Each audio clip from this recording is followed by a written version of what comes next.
O objetivo do terrorista era matar o ministro Alexandre de Moraes. Ponto final. Era esse o objetivo, né? Desde que começou o combate do Alexandre de Moraes contra as fake news, quando ele garantiu a lisura das eleições de 2022, ele se colocou na mira de Bolsonaro, dos seus asseclas no parlamento e dos bolsonaristas aloprados do Brasil todo, né?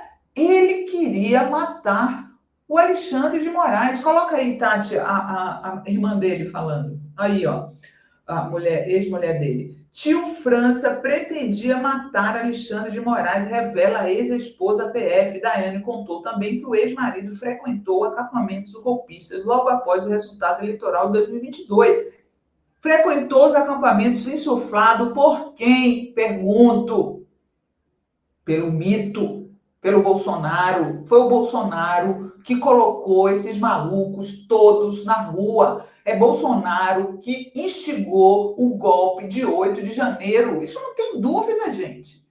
Consequentemente, foi Bolsonaro que colocou a vida do ministro Alexandre de Moraes em risco.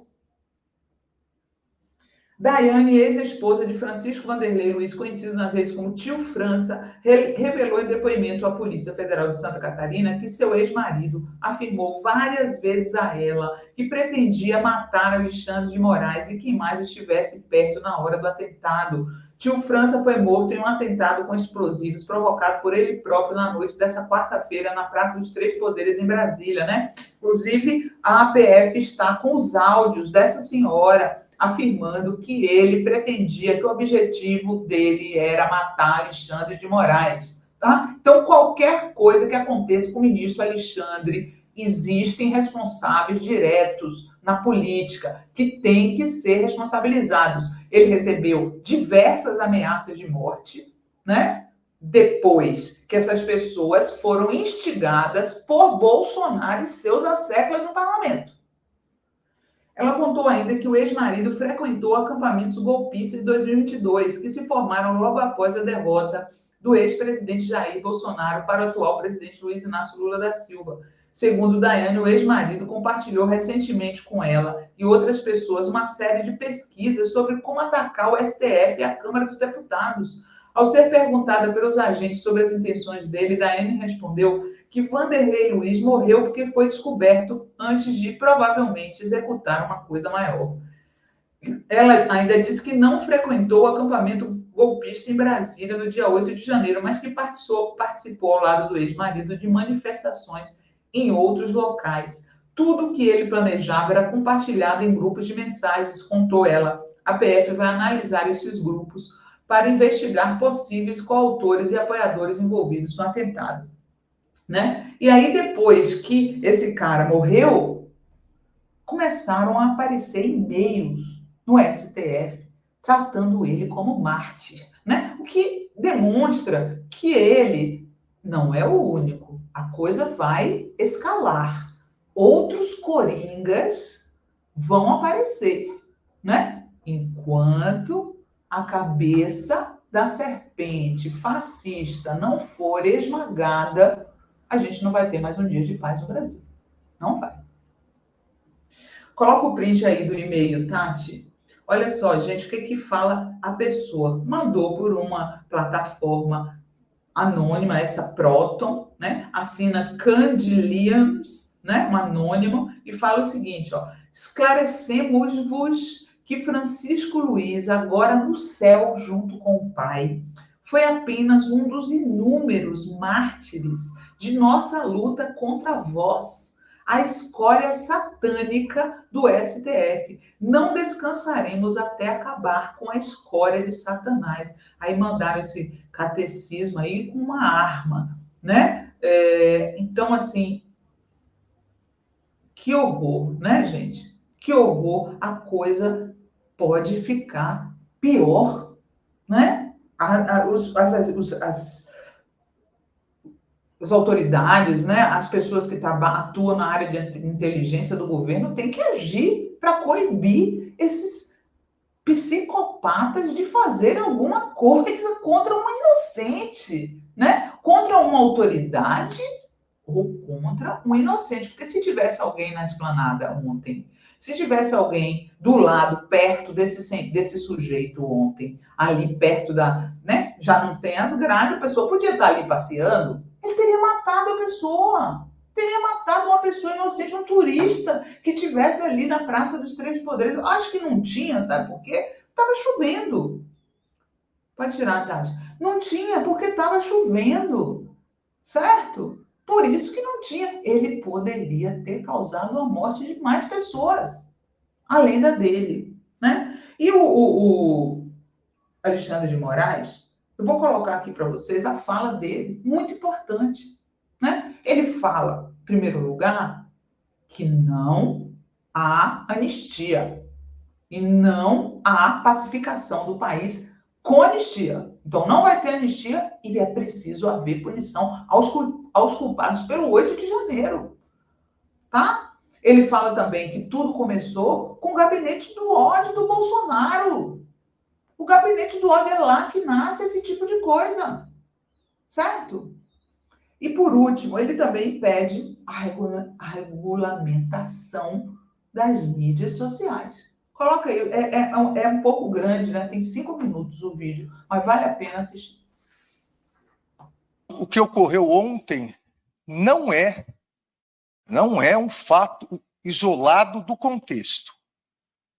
Queira Deus, e a Polícia Federal vai analisar, e os autos já estão com o presidente do Supremo Tribunal Federal, o ministro Barroso, para analisar, a presidência que analisa eventual prevenção em relação às demais investigações já em curso, mas, como eu disse, queira Deus que seja um ato isolado, esse ato, mas no contexto, é um contexto que se iniciou lá atrás, quando o gabinete do ódio, o famoso gabinete do ódio, começou a destilar discurso de ódio contra as instituições, contra o Supremo Tribunal Federal, principalmente, contra a autonomia do Judiciário, contra o Supremo Tribunal Federal, não só como instituição, mas contra as pessoas, os ministros do Supremo Tribunal Federal e as famílias, os familiares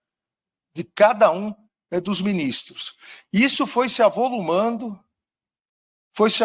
sob o falso manto de uma criminosa utilização da liberdade de expressão, ofender, ameaçar, coagir, em lugar do mundo, nenhum lugar do mundo, isso é liberdade de expressão, isso é crime.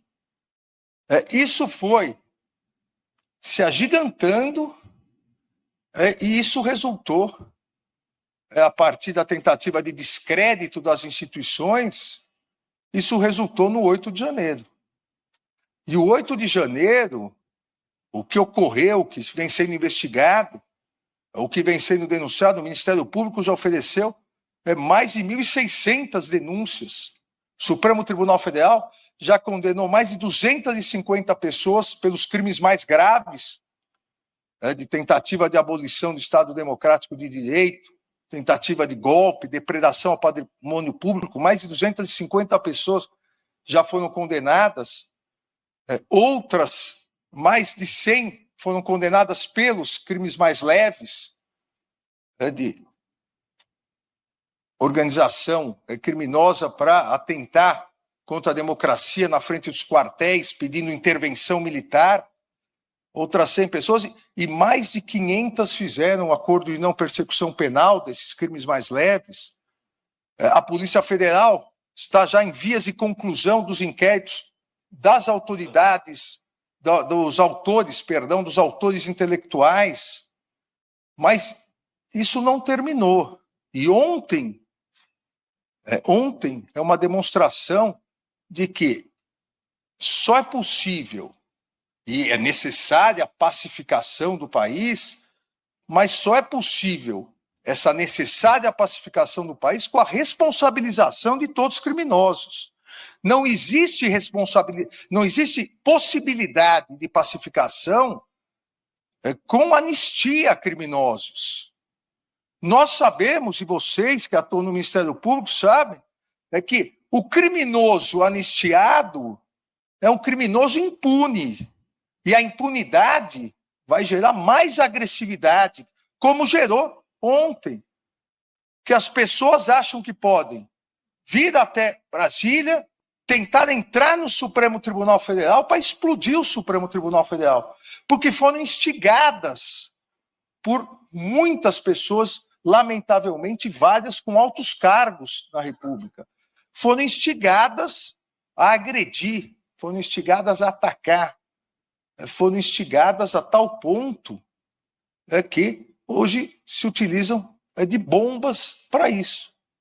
Então, é necessário que nós todos, Poder Judiciário, Ministério Público, autoridades policiais, as autoridades políticas, o Congresso Nacional, é necessário não só que nós nos unamos na defesa constante da democracia, na responsabilização total de todos aqueles que atentaram contra a democracia, porque a impunidade daqueles que atentaram contra a democracia gera eventos como ontem.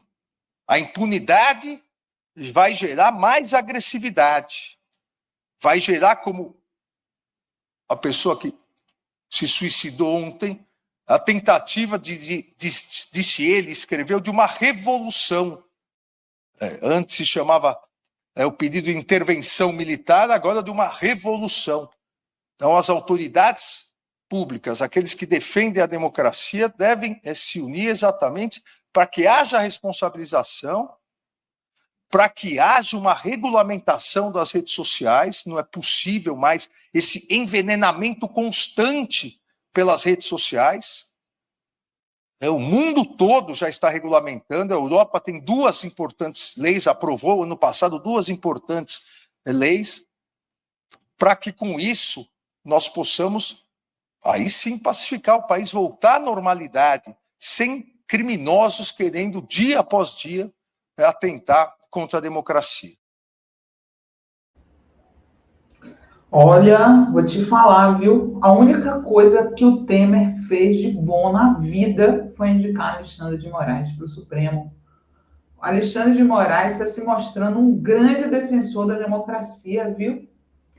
Olha, incrível. E tomara que protejam a vida do ministro.